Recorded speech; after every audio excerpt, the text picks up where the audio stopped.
I want to start today's podcast with a confession.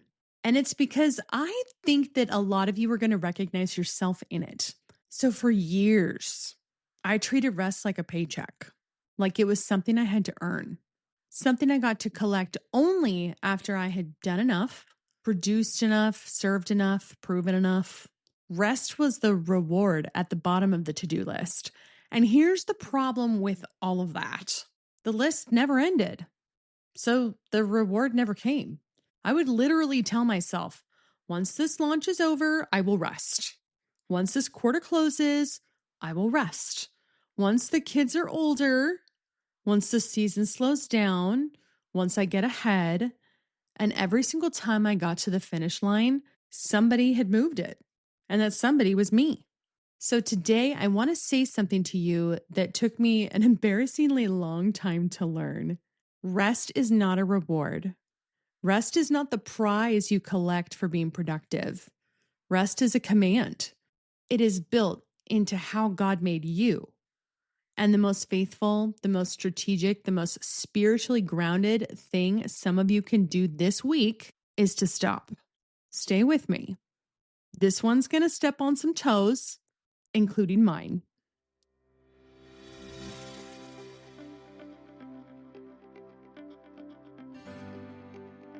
Welcome back to Leadership Clearly, the podcast for Christian leaders who want to lead with clarity, communicate with confidence, and build something that actually lasts. I'm your host, Julie Wagner, executive leadership coach, and I'm so glad you're here with me today. If we're meeting for the first time, here's what I need you to know. This is a space where faith and leadership are not two separate conversations. They are the same conversation.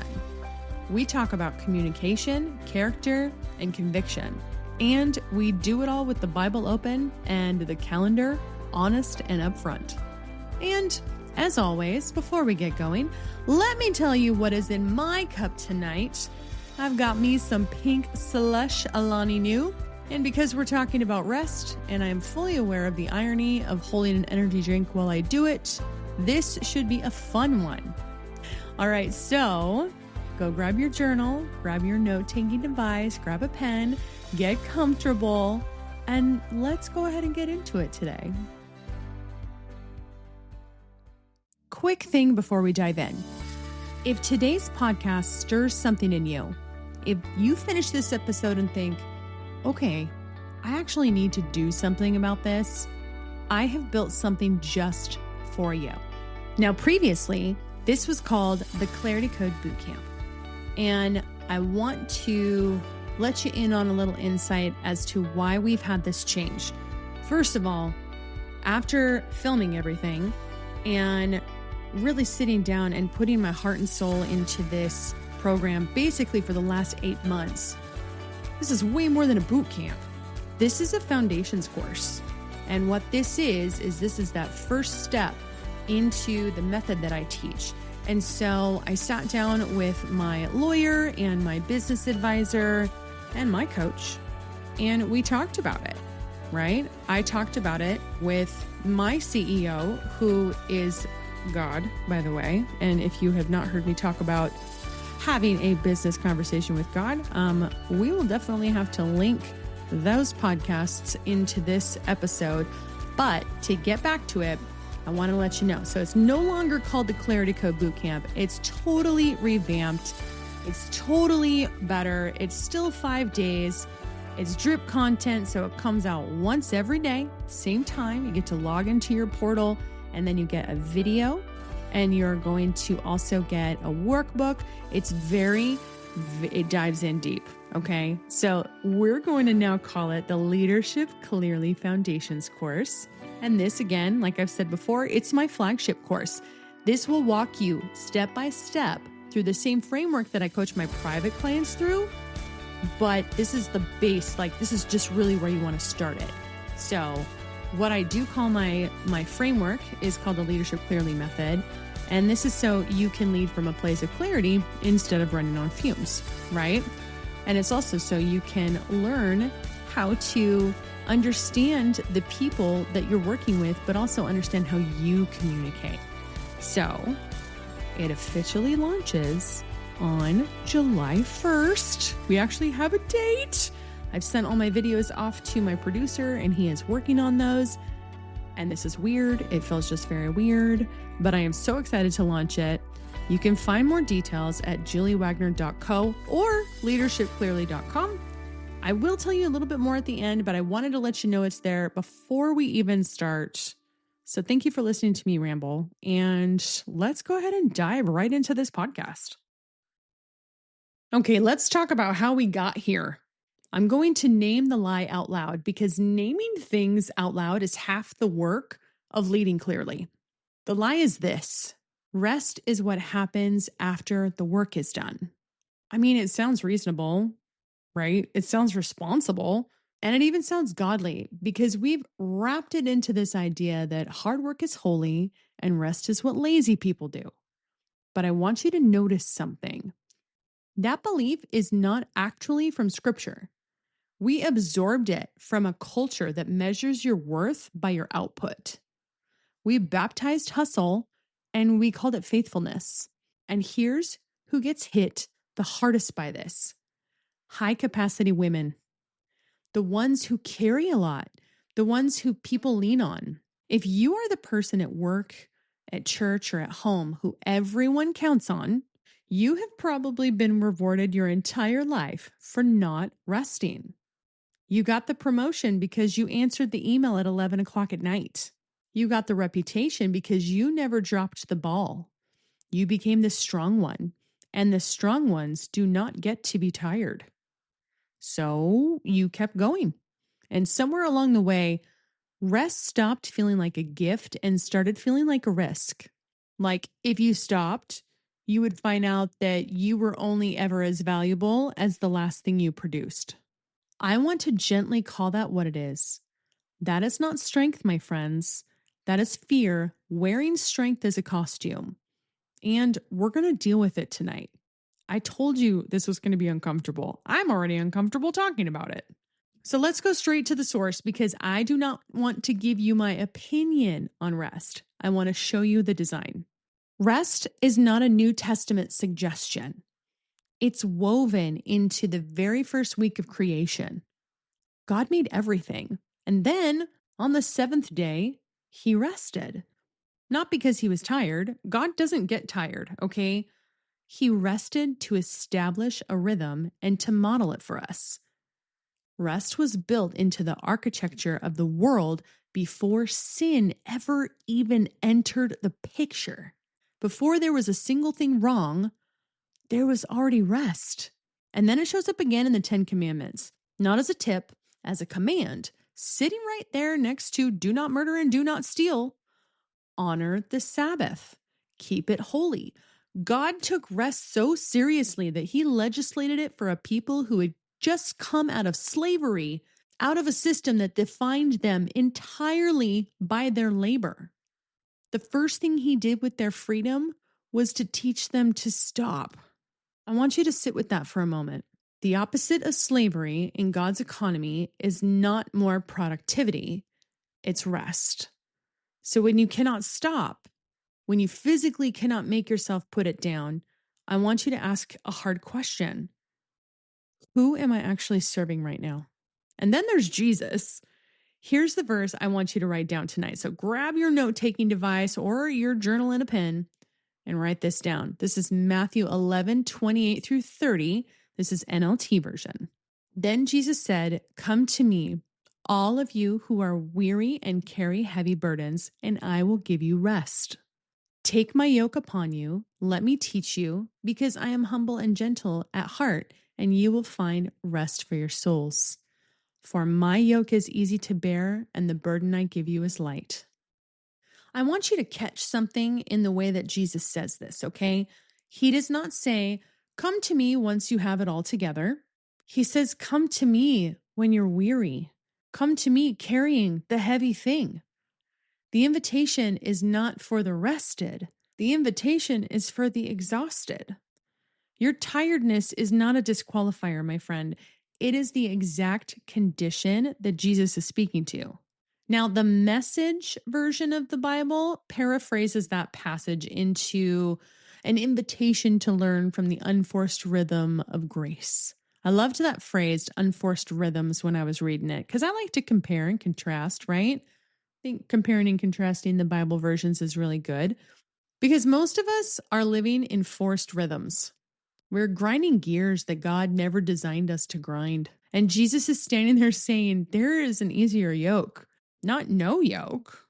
He doesn't promise you a life with no weight. He promises you a weight that fits. Now let's talk about why you're not resting. So if rest is commanded, if it's built in, if Jesus himself is handing it to us on a big silver platter, why are we so bad at it? I'm going to give you 3 reasons why I believe, and I want you to be honest with yourself about which one is yours. Maybe it's all 3, because let me tell you, all 3 is me. I'm all 3 of them. So the first reason, you've made yourself the load-bearing wall. You believe somewhere deep down that if you stop, it's going to collapse. The team, the family, the ministry, the business.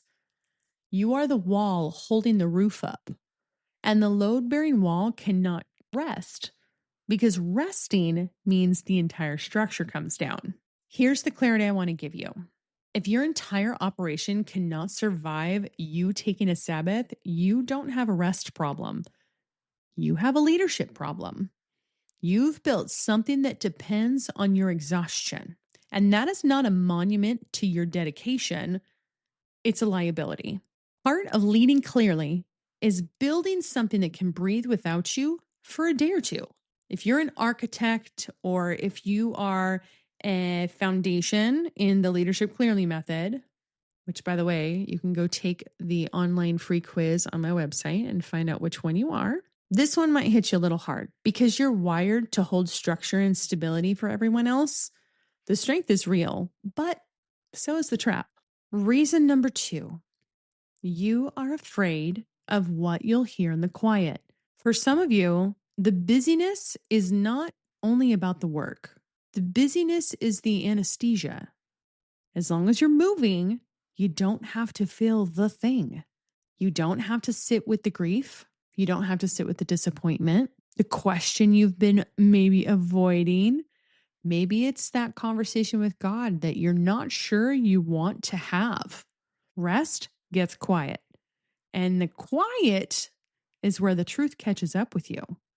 So you stay loud. You stay full. You keep the calendar packed because an empty hour feels dangerous. I'm not going to push too hard here because I know that this one is tender. But I will say this. The thing you're avoiding in the quiet is not going to get smaller because you outran it. It's going to get smaller when you bring it to the one who is gentle and humble at heart. Now, here is reason number 3. You have tied your worth to your output. I truly believe that this is the deepest one, and it's the one that's underneath the other 2, right? So if you're looking at a stacking order, this is that bottom one. This is that essentially foundational one. If you believe functionally in how you actually live and not just what you would say out loud, that you are worth what you produce, then rest will always feel like losing value. Stopping will feel like shrinking. Every hour you are not producing will feel like an hour you are worth less. And my friend, that is a gospel issue because the gospel says you were loved before you ever produced a single thing. Your worth was settled at the cross, not on a performance review. You do not rest to earn anything. You rest because you have nothing left to earn. It's finished. That is the whole point. So now let's talk about what rest actually looks like. So for those of you who did not know, I am a clarity kind of gal. I love clear communication. So I'm not going to leave you with some beautiful idea and no plan, okay? Let me get practical because rest is not just sleeping more. Although your girl here, I do love to sleep. If I get a good 7 or 8 hours, I'm good to go. But if I only get 6 hours, you can bet your bottom dollar that I am taking a 20-minute nap somewhere in this house at some point during the day, probably around lunchtime. Anyways, there are a few different kinds of rest, and you're probably starved for a different one than you think you were actually wanting and needing. So, of course, we've got physical rest, which is the obvious one. Sleep, slowing your body down. If you're running on 5 hours of sleep and an energy drink, start here. And yes, I'm looking at the can that is sitting on my desk in front of me. We've already covered this. Then there's mental rest, which is permission to stop solving, to put the problem down and not pick it back up at 10 p.m. at night or even 2 in the morning. For a lot of leaders, the body is still, but the mind never clocks out. That is not rest. That's just sitting while you work. Then we've got emotional rest, which is having even just one space where you don't have to perform, where you can be the one who is tired instead of the one who's always having to be strong. And then there is spiritual rest, which is the deepest kind of Jesus offering rest you can find. It's the settledness that comes from knowing you're held, that the outcome is not actually on your shoulders. And yes, you can actually release the grip. So here is your homework. And I mean this, right? Do your homework, my friends. I want you to actually do this. 1, pick a window this week, not someday, this week. You got Monday through Sunday, baby. A real block of time, even if it's just for a few hours.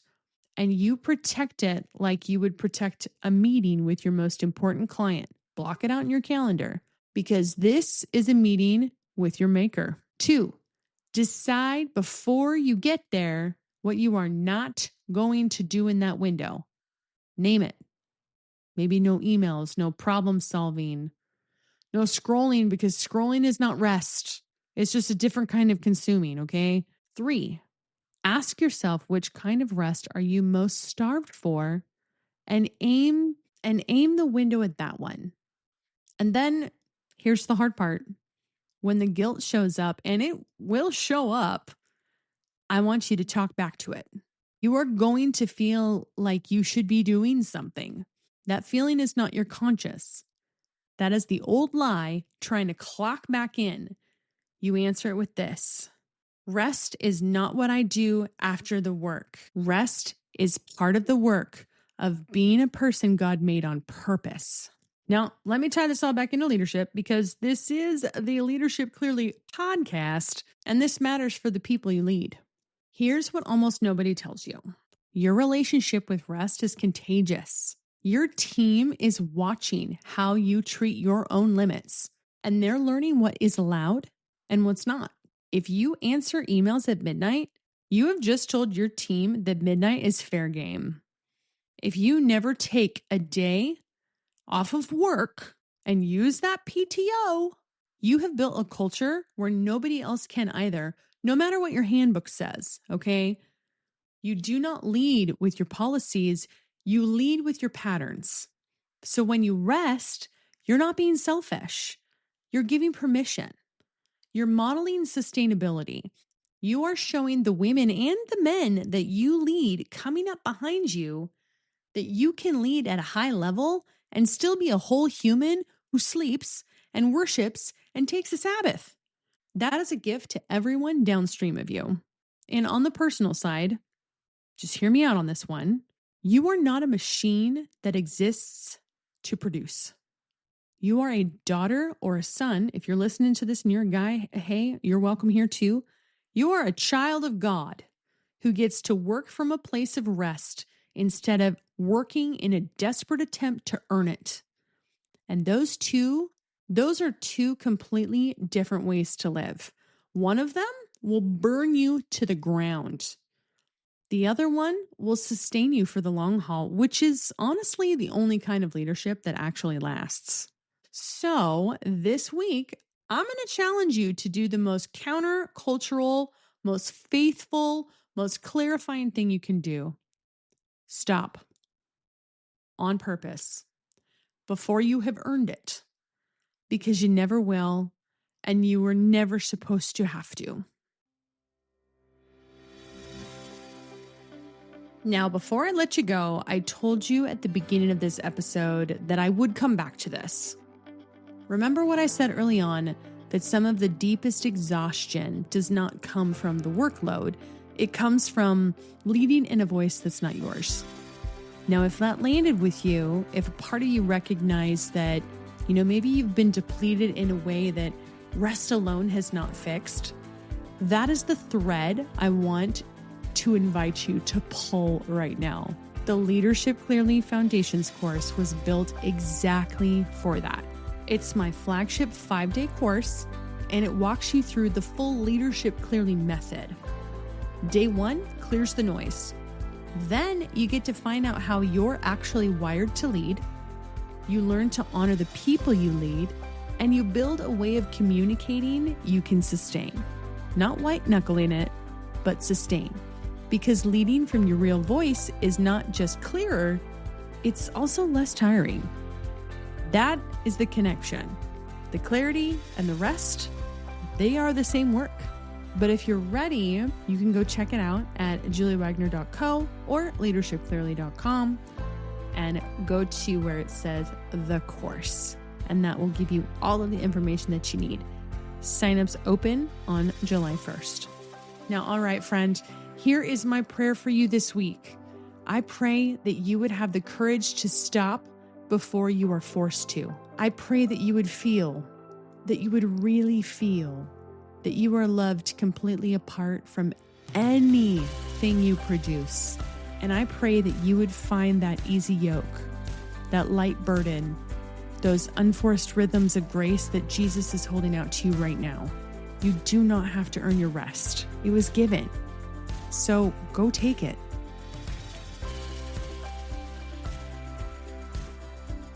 Well, thank you for joining me on the podcast today. I'm so honored and thankful that you're here. If this episode really tugged at anything with you, if you felt that tug, if you felt that urge, if you got emotional like I did, and I probably had to stop like 3 times because I was starting to tear up and get choked up. If you felt like that in any point in this podcast, I would be so honored if you shared it with someone else who might also need that heart tug. Plus, if you just love listening to Leadership Clearly, please go and subscribe. Give us a great review on wherever you listen to your podcasts. No matter what, I am just so honored that you're here and you're listening and hanging out with me. So until then, I will see you next week, and lead clearly.